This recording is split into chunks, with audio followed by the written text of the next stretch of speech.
शहरात अनेक ठिकाणी पाण्याची गळती असो किंवा पाणी टंचाईची भीषण परिस्थिती याचा नाहक त्रास ठाणेकरांना सहन करावा लागत असतो।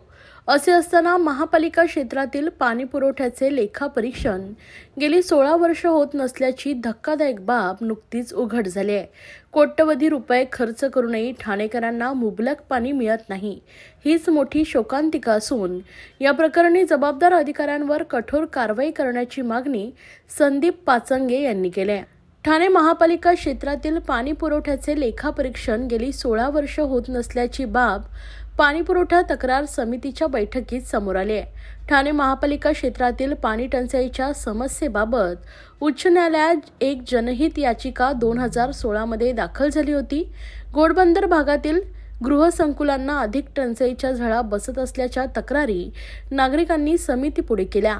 पालिकेची पाणी देयके भरूनही तसेच महापालिकेला माजिवडा मानपडा प्रभाग समिती क्षेत्रातील घोडबंदर परिसरातून दरवर्षी 200 कोटींपेक्षा अधिक मालमत्ता कर गोळा होत असतानाही या परिसरात पुरेसे पाणी मिळत नाही। स्थानिकांना टँकरद्वारे पाणी विकत घ्यावे लागते, त्यामुळे टँकर खर्चाचा अतिरिक्त भार पडत असल्याची तक्रार नागरिकांनी केल्या। टँकर मार्फत गृहसंकुलांना पाणी पुरवठा करणारे ठेकेदार आणि पाणीपुरवठा विभागातील अधिकारी यांच्या संगनमताने ठाणेकरांना जाणीवपूर्वक वेठीस धरत आहे, असा आरोप संदीप पाचंगे यांनी केला आहे।